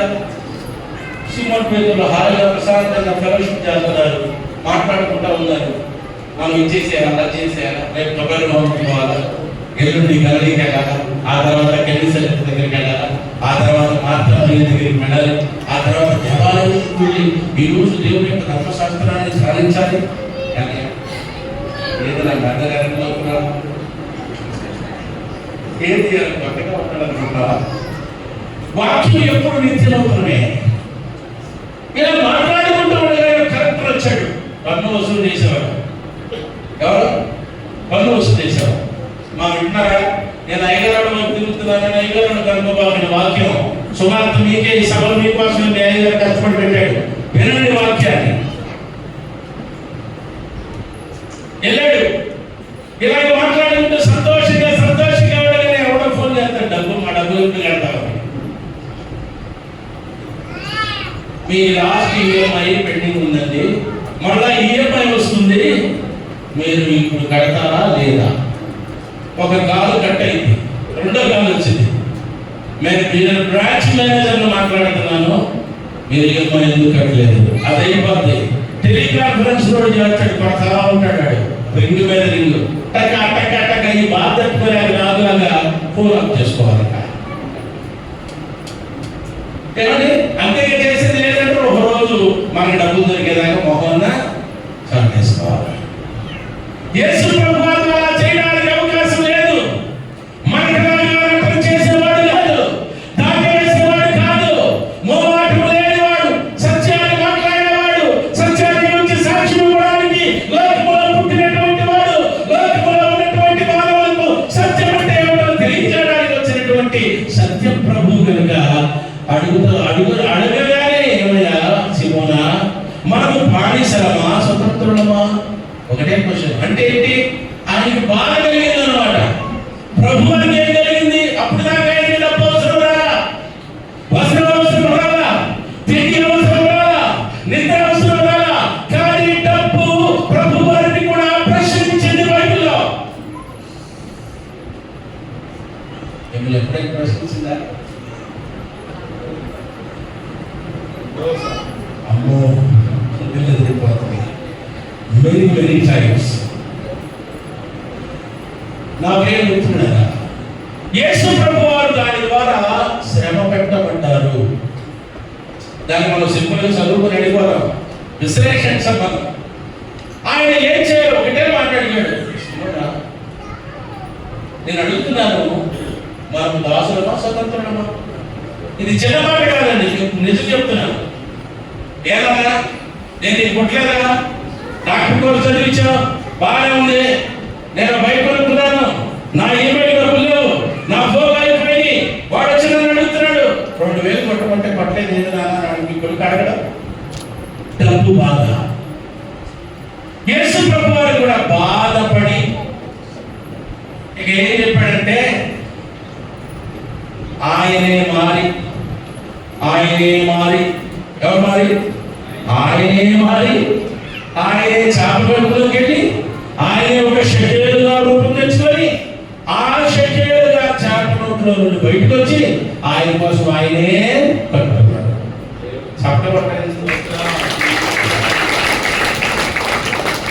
శ్రమ పడేటప్పుడు నీ ప్రతిఫలం నీకు ఉపయోగపడాలి. దేవుని స్తోత్రం చెప్పండి. కష్టపడేటప్పుడు ఆ కష్టఫలాన్ని నువ్వు అనుభవించాలి. ఇది యేసు ప్రభు వారు ప్రపంచానికి నేర్పించినటువంటి పెద్ద సూత్రం. ఈ సూత్రాన్ని కానీ విశ్వాసులు, సంఘ నాయకులు, సంఘ సేవకులు పాటించారంటే ఎవరికి అప్పులను డబ్బులు రాసులే ఉంటాయి. హల్లెలూయా, హల్లెలూయా.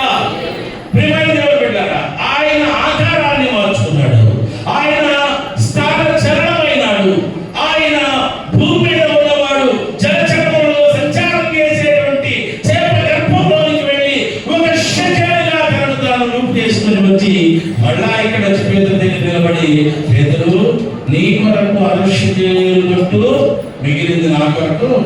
దేవుని స్తోత్రం చెప్పండి. ఇప్పుడు యేసు ప్రభు వారి కోసం కష్టపడ్డాడా? సిమోను కోసం కష్టపడ్డాడా? ఏమండి, మీకు బాగా వినడానికి బ్రహ్మాండంగా ఉంటుంది. దానిలో ఉన్న అర్థాలు కూడా మనం చేసుకోవాలి. మన కష్టఫలము మనము అనుభవించడం మంచిదే, కానీ మన కష్టఫలంలో ఇతరులకు కూడా సమానమైనటువంటి వారసత్వాన్ని ఇవ్వాలి. అది డబ్బు కాదు, ఆధ్యాత్మికమైన సంపద. దేవుని స్తోత్రం చెప్పడానికి హల్లెలూయా, హల్లెలూయా. కొంతమంది వరాలు పొందుకునే వారిని, వరం కలిగిన వాడు వరాలు పొందుకునే వాళ్ళని చూసి కష్టపడతా ఉంటారు. నా సబ్జెక్ట్ మీకు చాలా మందికి అర్థం అవ్వచ్చు, కొంతమందికి అర్థం కాకపోవచ్చు. వరం కలిగిన వాడు వరాలు పొందుకునే వాడిని చూసి ఏమడదట? బాగా ట్రాన్స్లేషన్ చేస్తున్నాడు అనుకో, చదువు ఊరికిపోతా మంచి తర్జుమా చేస్తా ఉన్నాడు అనుకో, మంచి వాక్యోపదేశం చేస్తా ఉన్నాడు అనుకో, పక్కన మోజేస్ గారికి అసూయ, నాకే అసూయ. మోజేస్ గారు మంచోడే, దేవుడు బాగా ప్రేమిస్తాడు, ప్రోత్సహిస్తాడు. మాట చెప్తున్నా, విధానం చెప్తున్నా, లోకంలో ఉన్న అడుగు జాడని చెప్తున్నారు మిత్రులారా. కానీ యేసు ప్రభు వారు ఏమి నేర్పించాడంటే, ఆయన కొరకు షెకేలుగా మారడమే కాదు, ఆయన కొరకు కట్టుబడి వెళ్ళాడు, సిమోను కొరకు కూడా షెకేలుని ఇచ్చాడు. చెప్పండి.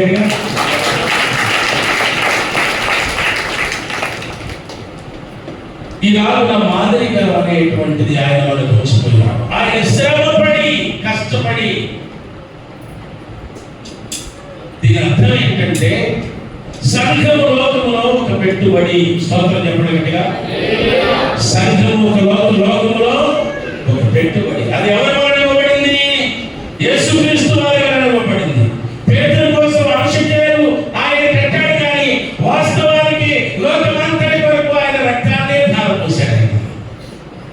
ఏం చేశాడు ఆయన?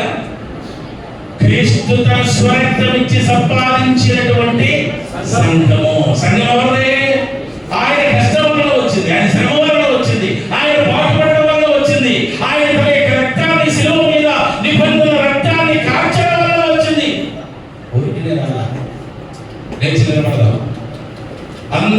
నిలబడదాం.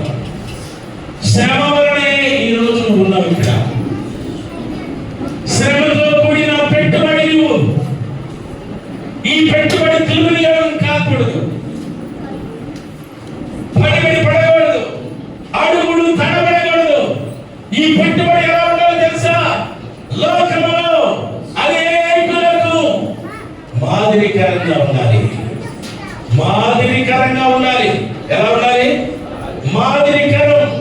యేసు ప్రభువు తనను తాను అర్పణగాను బలిగాను అప్పగించుకొని తన యొక్క నిబంధన రక్తము ద్వారా లోకములో ఎండలో ఉన్నవారు, చీకటిలో ఉన్నవారు, శ్రమలో ఉన్నవారు, కష్టంలో ఉన్నవారు వారందరినీ కూడా ప్రేమించి నారీమణి అది నీకు తెలియకపోయిందని ఆయన మాదిరిని ఉంచిపోయి ఆ మాదిరిలో నడవమని చెప్పి సంఘానికి హితవు పలుకుతూ సంఘాన్ని లోకములో పవిత్రపరిచి పరిశుద్ధపరిచి భక్త సమాజముగా పరిశుద్ధ దేవుని యొక్క ప్రతినిధిగా నారీమణిగా ప్రభువు లోకములో ఒక సుందరమైనటువంటి పరిశుద్ధమైన సంఘముగా ఆయన ఏర్పాటు చేసుకున్నాడు. నిన్ను నన్ను మనందరూ కూడా రెండు చేతులు ఎత్తుదాం, రెండు చేతులు ఎత్తుదాం. ఒక నిమిషం మనం ప్రభు యొక్క ప్రసన్నత కొరకై అర్థించుకుందాం. దేవా, నేను అనేక మార్లు తడబడ్డాను నాయన, విశ్వాసంలో తడబడ్డాను ప్రభువా, భక్తిలో తడబడ్డాను నాయన, ప్రార్థనలో తడబడ్డాను ప్రభువా. చేతులు తెచ్చకుండా దేవుని వైపు చూసు, మనుషుల వైపు చూడద్దు, పరిస్థితుల వైపు చూడద్దు, ప్రకారం వైపు చూడద్దు. దయచేసి ఒక్క నిమిషం, ఒక్క సెకండ్ ప్రభుతో అనుసంధానం చేయబడు.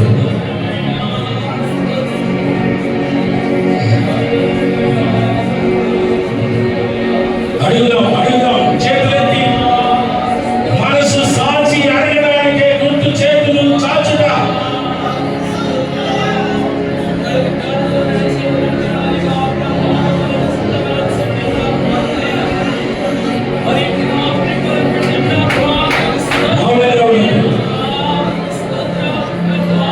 ప్రభావం దర్శించండి. లోకంలో అడుగులు తడబడుతున్నాయినైనా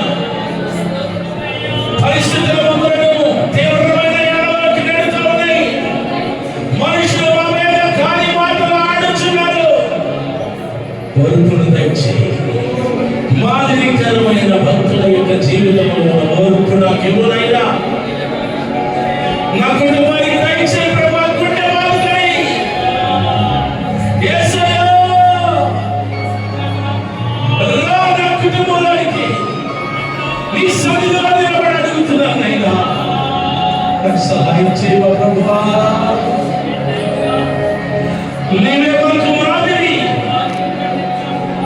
నీవే మనకు మాదిరిగా ఉన్నావు నైనా. నిన్ను అనుసరించి నడుచుకునేటువంటి భాగ్యాన్ని ఈ సంఘాన్ని దయచేయి. ఈ ద్రాక్షావల్లి పరిచయం దయచేయి. కూడి వచ్చిన కుటుంబానికి దయచేయి, నాకు దయచేయి. ఎక్కడ వేదిక వెళ్ళిన దైవ సేవకులకు దయచేయి. యేసునాథా, సచిన వారుగా ఉన్నావు నాయనా, చెడిపోయి తిరుగుతున్న వారుగా ఉన్నావు నాయనా, దారి తెలియని రీతిలో ఉన్నావు ప్రభువా. మాదిరిని నేర్పించయ్యా. నీ వైపుగా నడిచే హృదయాన్ని మాకు ఇవ్వనైనా, నీ వైపుగా ప్రయాణం చేసే ఓర్పును వాళ్ళు దయచేయి ప్రభువా. యేసయ్యానికి వందనాలు. చేతులెత్తి ప్రభువునికి అర్థించిన ప్రతి దైవజనుడిని దేవుడు దీవించును గాక.